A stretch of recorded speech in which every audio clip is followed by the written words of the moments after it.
up? It's time for Bid Nerd, your daily nerd out on the most interesting car of the day from all the automotive enthusiast auction sites. My name is John Polnik. I'll put the little thing up down below so you can see that, along with my partner Michael Deeb, coming to you from San Francisco. I'm in Las Vegas. In the Container Park in downtown Las Vegas. So if you're ever in downtown Las Vegas, come and see us in the Container Park. Hello, Michael Deeb. How are you, sir? Dude, it's fucking freezing in this town. You have AC in that container of yours? Yeah, and for those of you who always complain about how poor our audio is, you might even be able to hear it humming. It sounds like what are those, the Hawker Harriers, those vertical takeoff and landing jet planes that they have on aircraft carriers and stuff. That's what it sounds like is landing on top of our little container studio.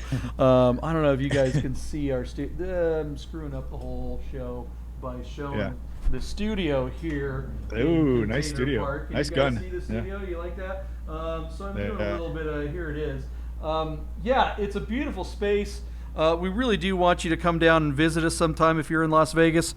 But little bit noisy. Maybe we could have chose a better spot to have the Rami Show studio, but whatever. It's a good spot, and it's a block away. One of these days, I'm gonna talk Rami in playing practical joke on you while you're filming one of your many episodes in the container. I'm gonna have Rami show up with a helicopter, and they're gonna pick your container up and take you for a ride around the strip before they put you back.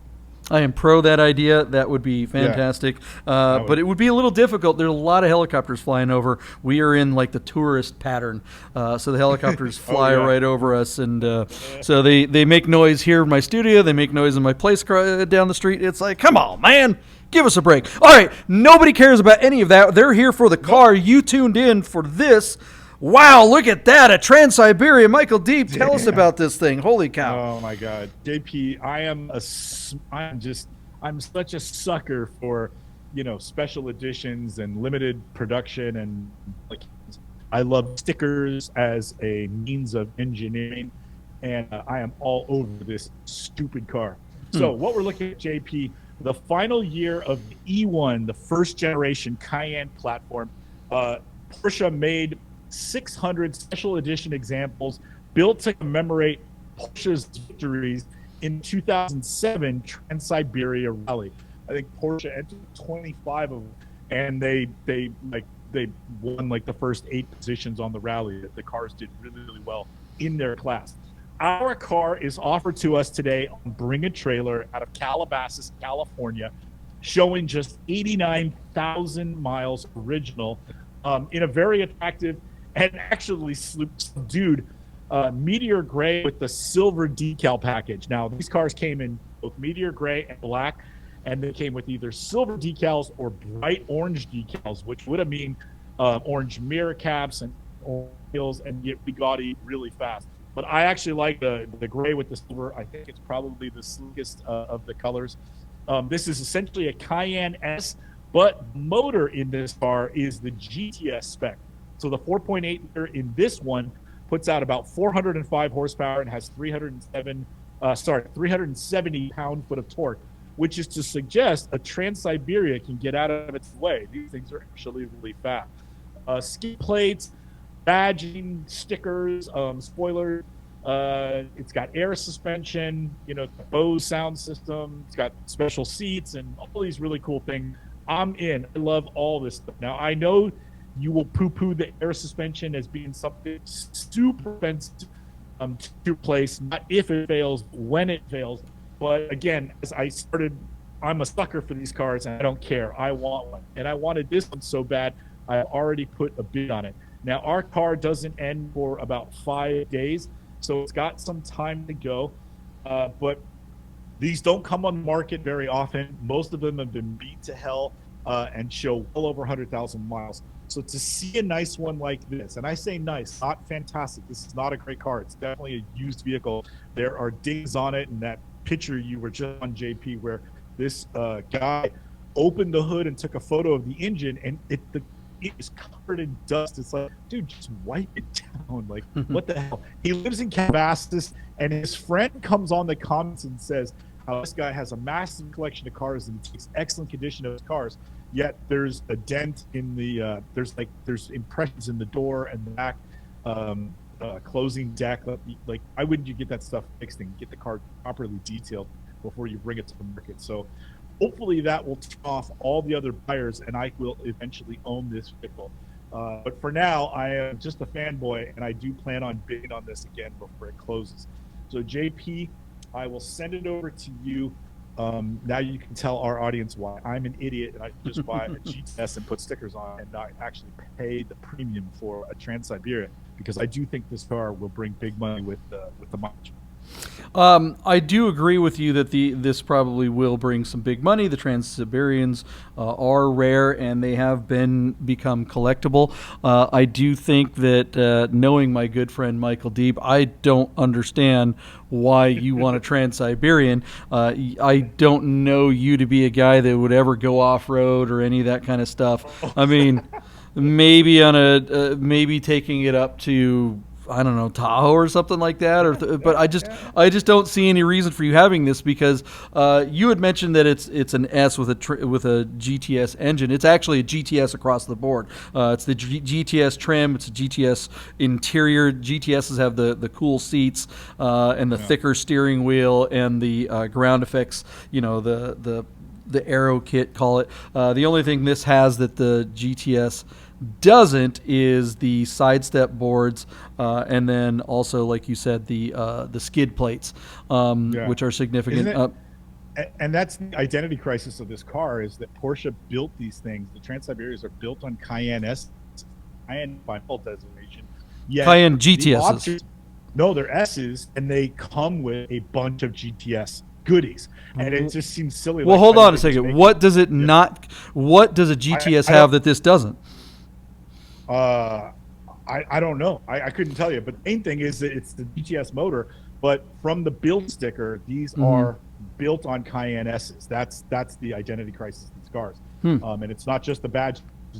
The sticker. Like, these are Cayenne S's with GTS spec almost everywhere. It's just someone's gonna have to tell us. Someone's gonna have to tell us in the comments, because I don't see anything on this thing that's not GTS. If it's got a GTS engine, I mean, the only thing that you could get in a GTS, maybe the Trans-Siberian doesn't have, would be the PDDC, but PDDC isn't stock on a GTS either. That's an extra option. It doesn't have GTS wheels, because you want to have a smaller wheel so you could put a higher tire profile on it, but. Here, just in this ad, right, just on this listing, there's a picture of the builder under the hood, and it's PAG, Porsche of Germany, Cayenne S. And then you scroll down a little further and into the Carfax, and it says 2010 Porsche Cayenne GTS. I mean, so again, this car suffers, I think, from that, because it's no, I can't why they built them on S when they're going to give it the GTS engine, which is the biggest thing that separates two cars. So yeah, for sure. Stuff, but that's Porsche's marketing. Yeah, it's like calling an electric car a turbo. Who would do that? Okay, so this thing is awesome, Michael Deeb. I think you should just get a GTS. I think you would enjoy a GTS better, because they're more sports car like, and you can get one with a manual. Yeah, I mean, I think I sent you a link recently to a manual available in your neck of the woods. It looked pretty beat up. This one. This Trans-Siberia really is a cool car. I think a Trans-Siberia has the potential to hold its value or even be a collectible far more than any GTS would, except with the exception of a GTS with 3 pedals. GTS with 3 pedals, that is the Cayenne. That's the holy grail. Which is funny, because sometimes the Trans-Siberians go for more, but I think the 3-pedal Cayenne, if you're gonna buy a Cayenne and you don't have to worry about price or anything like that, if you want the coolest Cayenne there is, it's a 3-pedal one, no doubt. What do you think? So that Craigslist GTS with the stick that you sent me, I showed it to Ed, and I said that this stick shift is like super easy to drive, because I have one. In fact, you let me drive your black one. And she goes, I think I'd be into that, because it would force me to pay more attention while I'm driving. So she's not afraid of it. So maybe a GTS with a stick is in our future. I just, in general, I think it would be really fun to own an E1, especially late model E1 platform Cayenne, and definitely 400 horsepower, one way or another. So, anyway, here we go. Yeah, man. E1s are fantastic. When you drive one of these, they really do feel far more substantial than any of the other Porsche SUVs. I know you have a diesel, second gen diesel, which is a fantastic car, and they hold up really well. But I mean, driving an E1 to one of those, boy, isn't it? Doesn't it just feel like the newer ones are kind of plasticky and just aren't going to hold up? Yeah, yeah. No, these E1s were built like tanks. They were just so ridiculously over-engineered. It's almost laughable. But that said, I'd still like to own one. So, for sure, we'll see. If this one languishes, I wouldn't mind snapping it up, but I wouldn't be surprised if this car went for stupid money. Well, it'll be interesting because we have seen what's going on with Land Rover D90s and Mercedes G-Wagons, which are very popular SUVs. Those have definitely softened as we see market forces on all kinds of asset classes suffering a bit, and fuel prices are fuel prices? Crazy, yeah. Especially in your neck of the woods, fuel prices are just... How much is gas?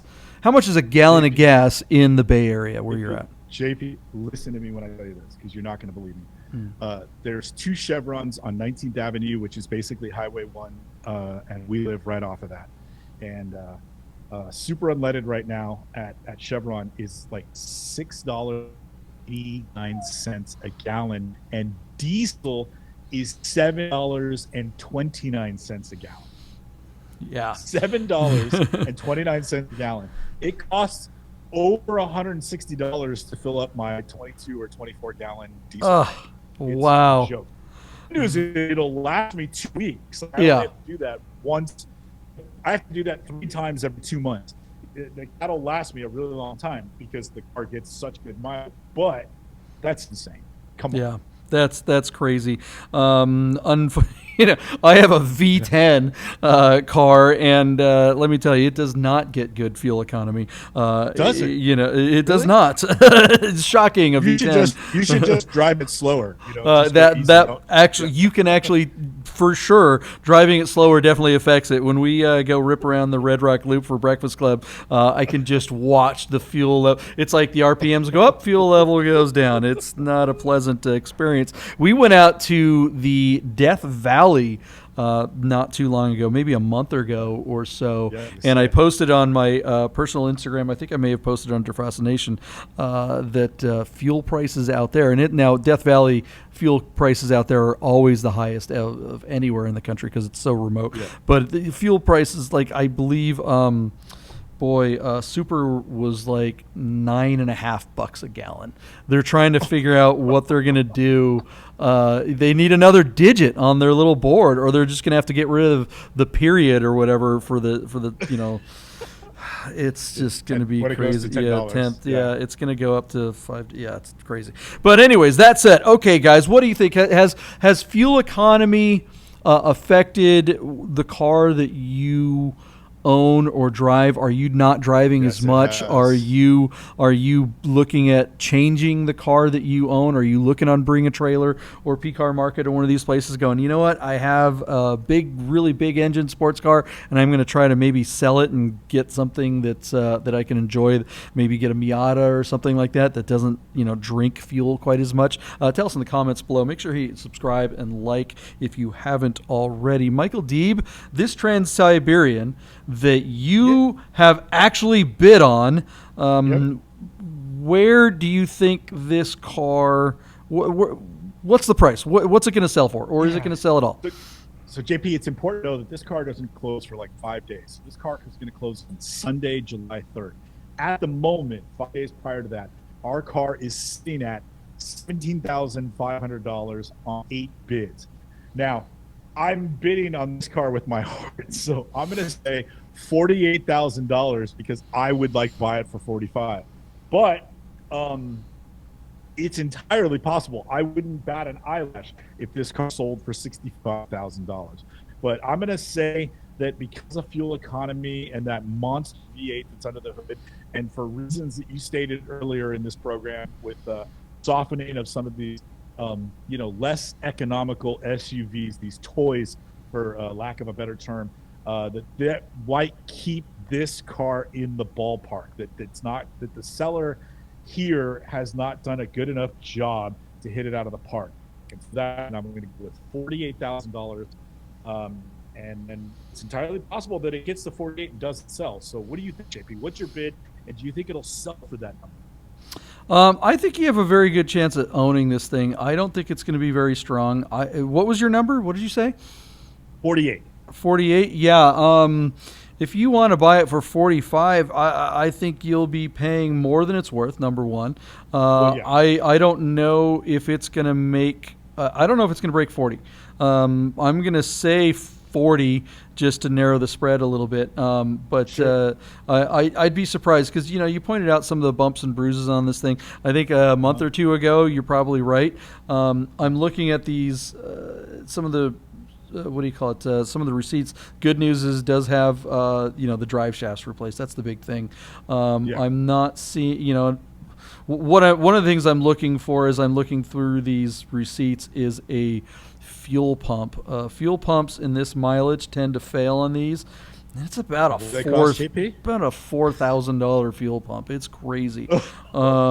It is absolutely out of control.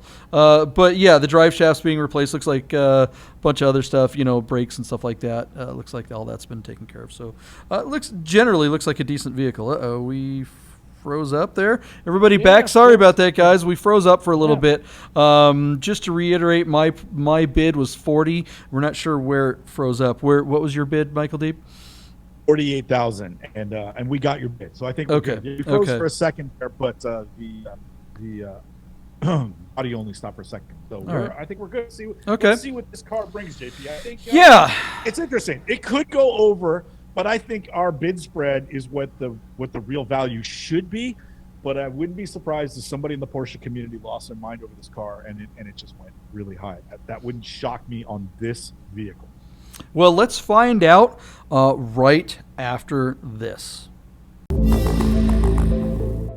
Okay, guys, I want to tell you about Vegas Auto Fest.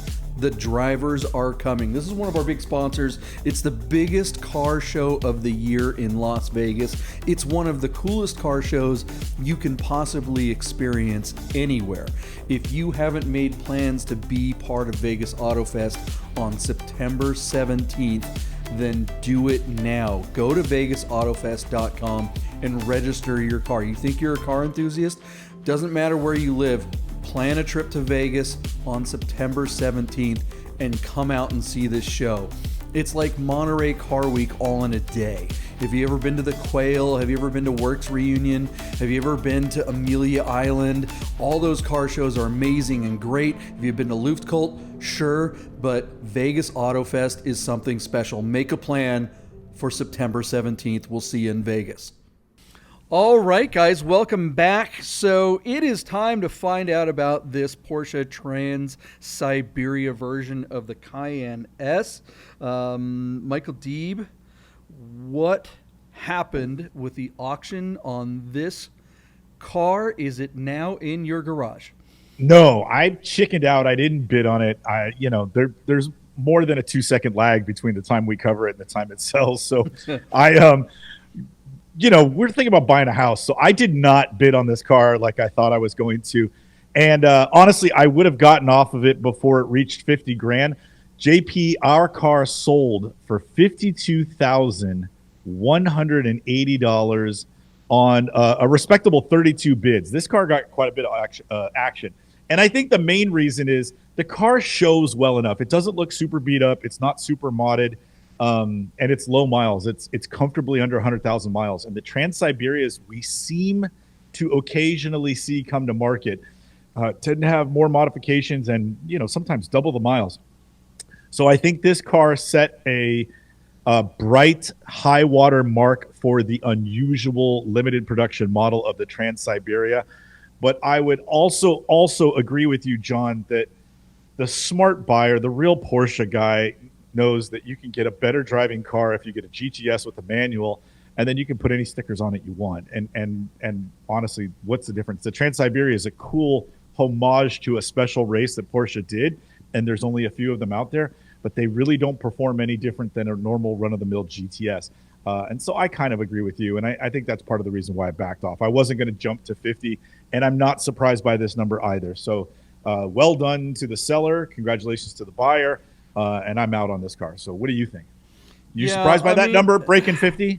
I mean, you know, I bid on it quite a bit lower. I am still kind of like a little bearish, or I'm going to say I'm going into bearish mode on most bigger SUVs. I think fuel prices are going to start affecting, you know, the overall prices of vehicles like this. But because this is a collector item, Porsche people go nuts over collector items, regardless of whether or not there are really performance gains that are associated with those additional, you know, stickers and stuff like that. I mean, yeah, the only functional difference between this rig and I'm sure we said this before the break, is the skid plates, and that's about it. Air suspension. Air suspension, which is still optional on the other ones. GTS has the air suspension too, so it's like all right, and it has lockers too. So I mean, it's like does this? I mean, I don't know. I think if you're going to... The thing to me, though, with the Transsyberia, if you're going to pay the premium for a Transsyberia, they did have the option of having the light bar, you know, and some... And was there a brush guard on one of them? I can't remember. I think I want it to be louder. I think I want it to be more over the top if I'm going to get this rig. If I'm going with the... What's the tire carrier on the back? That'd be really cool. Yeah, you know? yeah. So, you know, whatever. Great rig. Someone's going to have a good time with this. I hope they actually drive it. How awesome would it be if they actually took it out in the the dirt and the sand and had some fun with it? But yeah, I think for my money, I'm getting a GTS for at least a third to half. At least a third less to even up to 50% less, and you know, throw some skid plates on a GTS and call it good, and some stickers. All right, well, I'll take the win on that one, even though I didn't buy the car, and that was pretty fun. It's nice to see. I mean, I like seeing them, but yeah, 55 grand, 52,000 grand. That's too much. That's a lot of money. You know, and especially again for drivers like us. I mean, you know, you live in San Francisco. I live in Las Vegas. There's a lot more opportunities for me to go out and use a Transsyberia. I mean, it takes 15 minutes and you're out in the middle of the desert when you're in Las Vegas. You could be ripping through, you know, a dried lake bed and, you know, doing that whole thing, or, you know, going over, you know, some kind of crazy Rocky Mountain pass. But where you're at, getting out in the dirt is, you know, you got to get out there to find a dirt road or someplace where you can really utilize that kind of stuff. And it's just somebody's driveway anyways. It's never, you know, you can't, all the parks here are protected. If you went out of bounds in a car, oh my God, they'd send the National Guard out at you, you know? Right. Yeah, we so our good friend Jason Alter and I went out in our Macans this weekend, and we did our Overton run. And let me tell you, I was a little bit like, I was having a little bit of buyer's remorse getting the GTS Macan, but boy, after that run, I'm like, boy, this thing's pretty damn good. And, you know. You did some carnage, huh? Yeah, GTS trim really does make a difference on any trim level of Porsche. So again, a Cayenne GTS of this era, having owned one in the past, they're great. They're fantastic. So. Anyways, all right, well, that's it, guys, for the Cayenne Transsyberia. Thanks for watching another episode of Bid Nerds, and if you haven't already, make sure you hit the subscribe, like, or notification button, because you want to be notified about the most current, recent nerds. You don't want stale old nerds. See you tomorrow. Nerds! Get those words!